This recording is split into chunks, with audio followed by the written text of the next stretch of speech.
আসসালামু আলাইকুম, কেমন আছেন সবাই? তো সেদিন আসলে আমাদের একটা দাওয়াত ছিল টঙ্গীতে।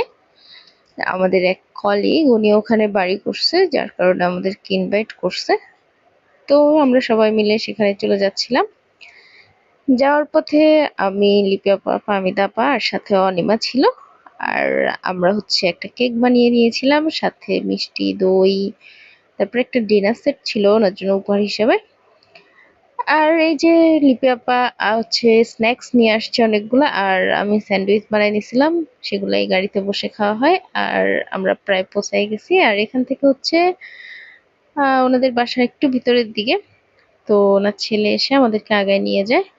আর এই রাস্তাগুলো একদম মানে আমাদের গ্রামীণ যে রাস্তা হয় ঠিক ওরকমই। এই পাশটা এখনো সিটির যে ভাইব সেটাতে আসে নাই, যার কারণে আরো ভালো লাগছে। তো আমরা পৌঁছাই গেছি, আর পৌঁছে যাওয়ার পরে আমাদেরকে ওয়েলকাম ড্রিঙ্কস হিসেবে শরবত দেওয়া হয়, তারপরে দেওয়া হচ্ছে দুধ পুলি।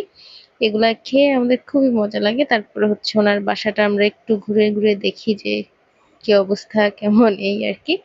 তো বাসাটা মাশাআল্লাহ মানে সিমসাম, খুব সুন্দর হয়েছে। আর এই সাইডটা একদম খোলামেলা, তো একদম গ্রামের মতো প্রশান্তি পাওয়া যাচ্ছে। তারপরে আমরা চলে যাই ছাদে, এখানে কিছুক্ষণ ছবি টবি তুলে তারপরে এখানে সুন্দর একটা লাউ গাছ দেখি। এই লাউ গাছে অনেকগুলা লাউ আছে। আমরা ভাবছিলাম যে একটু লাউ শাক উঠাই নিয়ে আসবো, কিন্তু পরে আর আনা হয় নাই। তারপরে আসার পরে উনি দেয় আমাদেরকে মাংস পুলি।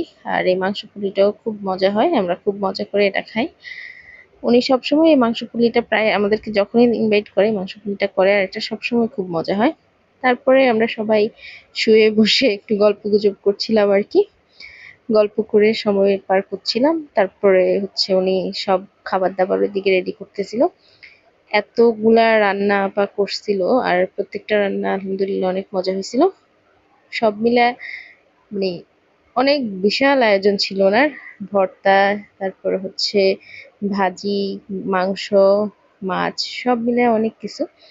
তো আমি প্রত্যেকটা ভিডিও করছিলাম, আর সাথে আমার আরেক কলিগ ছিল, উনি আমাকে দেখাই দিচ্ছিল কোনটা কি জিনিস। তো এখানে এই যে ছোট মাছ করা হয়েছিল ২ রকমের।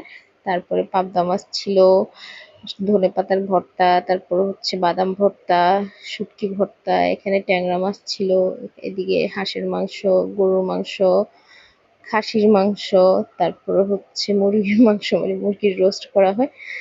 সব মিলে বিশাল আয়োজন করে আপা। আর এইদিকে এটা মুড়িঘণ্ট। ওনারা ২ জন আসছে পরে আমাকে দেখানোর জন্য যে কোনটা কি। বেগুন ভাজা, ডিম, এটা ছিল ফুলকপি ভাজা, তারপরে ছিল করলা ভাজি, পাবদা মাছ, মানে